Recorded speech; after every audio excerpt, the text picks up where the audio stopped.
Hello, my name is Remy Bougie, and I am the founder of 4 Elements Tech Consulting, and this video was made in collaboration with Data-Blitz. In this video, I'm going to give a high-level overview of how agentic LLMs work, what they are good for, what their limitations are, and where newer models are headed. There will be a little bit of code with lots of verbal and visual explanation, with cartoons brought to you by my sister Josie Bougie. First, we are going to compare how an LLM and a traditional Python function perform for a simple task: count the number of characters in a question. Let's start with traditional Python.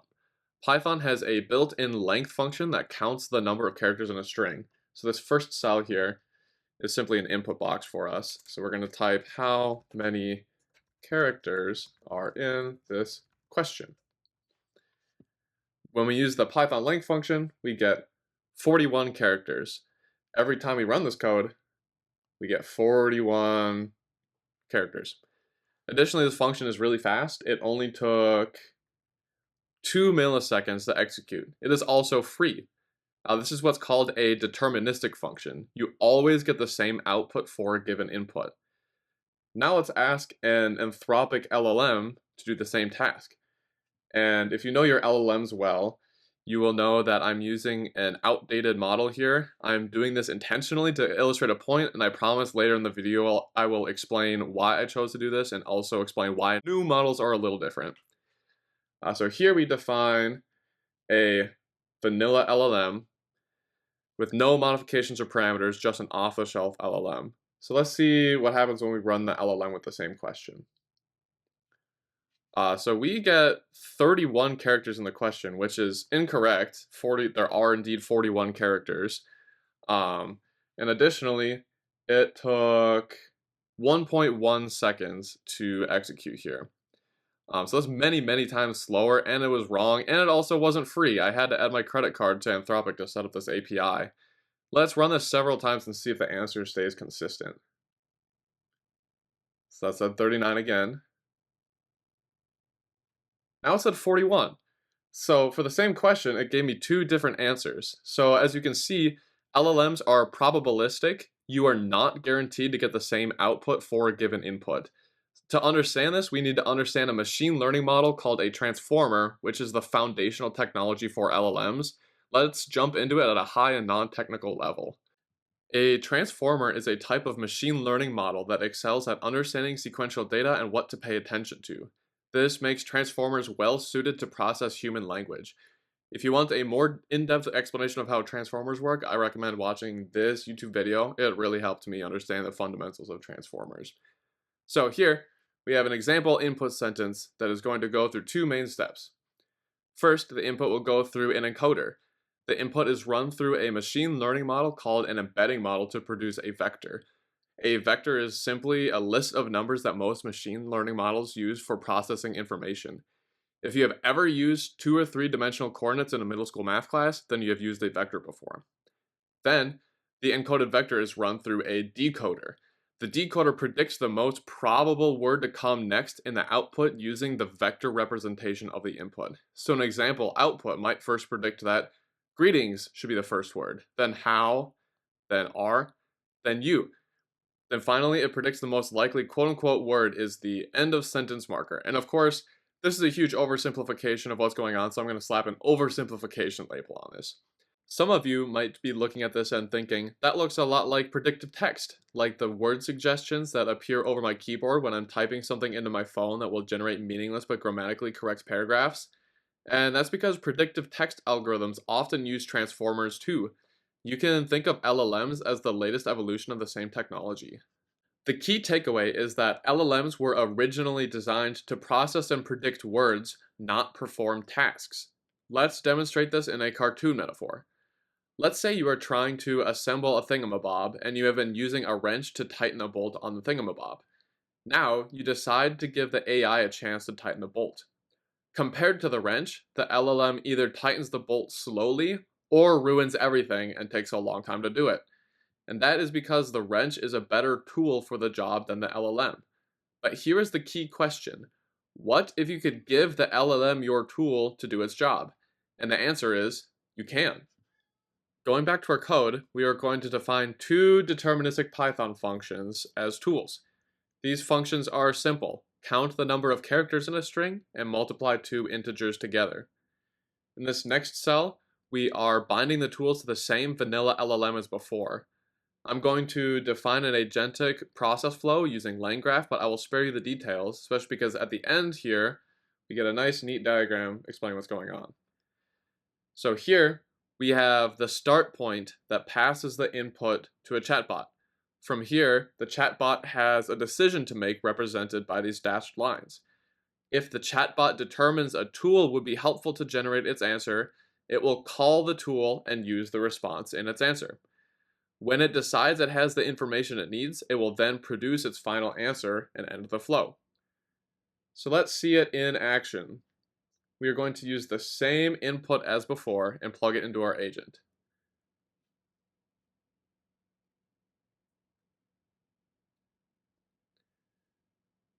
Let's take a closer look at the output. You can see the LLM received the input and immediately determined it needs to run the count characters tool.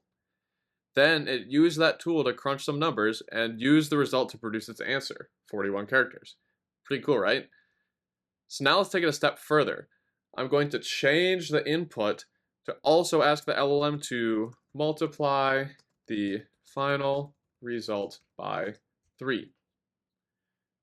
Let's see what it says.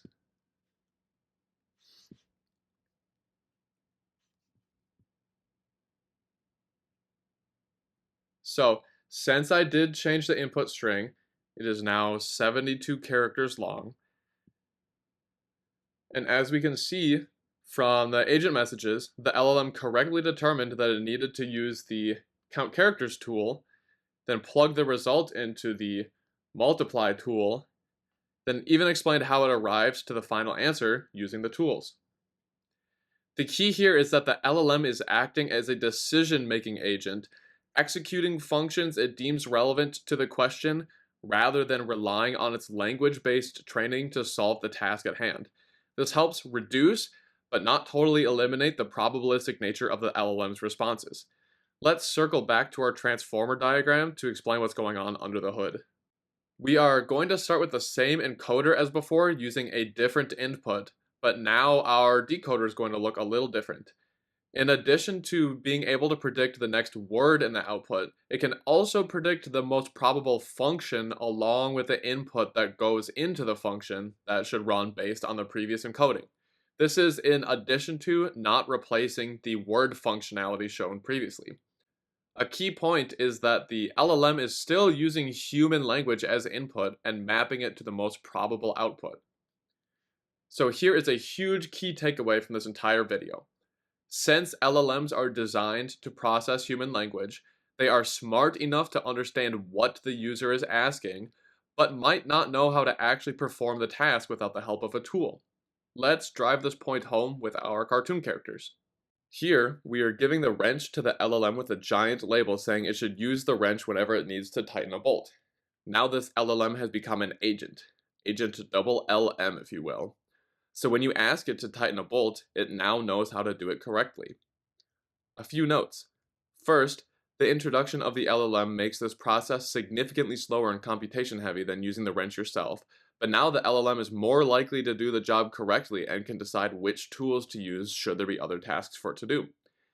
If all your application does is tighten a single bolt on the thingamabob, then an agentic LLM is not an appropriate technology to use. However, if your application walks users through building or repairing a thingamabob, then this would be a great use case for your agentic LLM. Second, in reality, the LLM is just telling us what tool we should use in our code and the inputs for the specified tool. This is where our cartoon personification breaks down a little bit, because typically you would have code that would automatically run the tools and plug the tools back into the LLM along with the original question.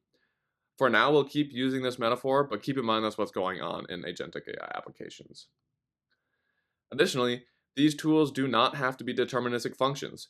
For example, you can define another LLM optimized for a specific task as a tool and give that to the main LLM. For example, you can have an LLM tool that acts as a weather expert. So the main LLM will choose to invoke the weather LLM if you ask it a question like, is it going to rain today? This isn't mutually exclusive with the wrench either. The LLM can use either or both depending on what you asked it.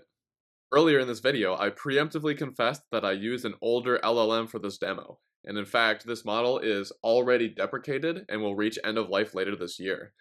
I chose this LLM in particular because I knew it would often get the answer wrong on its own, but uses tools well. However, newer LLMs will consistently answer questions like, how many characters are in this question, correctly. And this is partly due to better training, but it is also largely because companies like OpenAI, Meta, Google, and others have come up with some cool new architectures that help LLMs be more consistent and easier to work with. Let's walk through some examples. Some companies provide tools the LLM can call without the developer needing to write any additional code. For example, Anthropic, the company that developed the LLM used in this demo, provides a handful of server tools that their LLMs can invoke without a developer needing to write any additional code.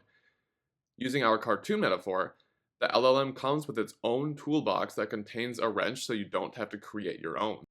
A similar concept is a Model Context Protocol server, aka an MCP server. An MCP server acts as a predefined set of tools an agentic LLM can use to interact with a database or API. Some LLMs even have the capability to create their own tools. In this metaphor, if the LLM doesn't have a wrench in its toolbox, it can use an LLM tool to try to create its own wrench that will execute the task behind the scenes. Obviously, this has mixed results depending how complex the requested task is. Another cool architecture is the mixture of experts, which is essentially a bunch of highly specific LLMs wrapped into one giant LLM that decides which experts are most relevant. Meta recently came out with their Llama 4 models, which utilize this architecture. These are just a few examples. There is a lot happening in the generative AI space, so the information in this video will probably be old news in the near future if it isn't already. And despite these amazing advances in LLMs, the functionality is still limited. The companies developing these LLMs are putting a lot of effort into providing commonly used tools behind the scenes so we don't have to. They can't possibly come up with a solution for every use case. For example, if you ask it, what is the airspeed velocity of an unladen swallow? The LLM might not have the predefined tools or knowledge to answer this accurately or confidently, which is obviously a huge problem if getting the answer wrong results in being cast into the gorge of eternal peril. Huh? I don't know that. Here's the way we like to think about agentic AI applications. With traditional applications, users basically had to press the buttons on your application's front end to execute certain functionality, sort of like a vending machine. With agentic LLMs, the user can now write what they want to do in human-readable language, and the LLM will push the appropriate buttons for the user and return the answer in human-readable language. This allows for user flows to be much more flexible and dynamic, granted that you trust the LLM to call tools appropriately. In summary, here's what I hope you took away from this video. First, primitive LLMs transform input words to output words. Second, older LLMs, as in LLMs that were developed just last year, can also transform input words to output actions that you define. And then lastly, newer LLMs can also transform input words into predefined actions, write tools on the fly, or utilize other architectures to perform tasks more reliably. Still, these solutions are very computationally expensive and may not meet your exact needs, especially if the task at hand is complex. Thanks for taking the time to watch this whole video. Hopefully you will find it helpful in some capacity as this AI wave continues to surge. I have some quick acknowledgements to do. Another huge shout out to my sister Josie Bougie for putting together all of the cartoons presented in this video. Huge thanks to mentors at Data-Blitz who have been researching, developing, and implementing AI and machine learning for decades. And lastly, some shameless self-promotion. My name is Rami Bougie. I'm the founder of 4 Elements Tech Consulting. I am currently pursuing my master's in data science at UPenn, and I have had many amazing opportunities in a wide variety of industries, including but not limited to biopharma, manufacturing, construction, legal, and healthcare. I am super passionate about making these AI initiatives happen in any vertical I might find myself in. So, thanks again for watching, and I wish you the best of luck out there in this fast-moving world of AI.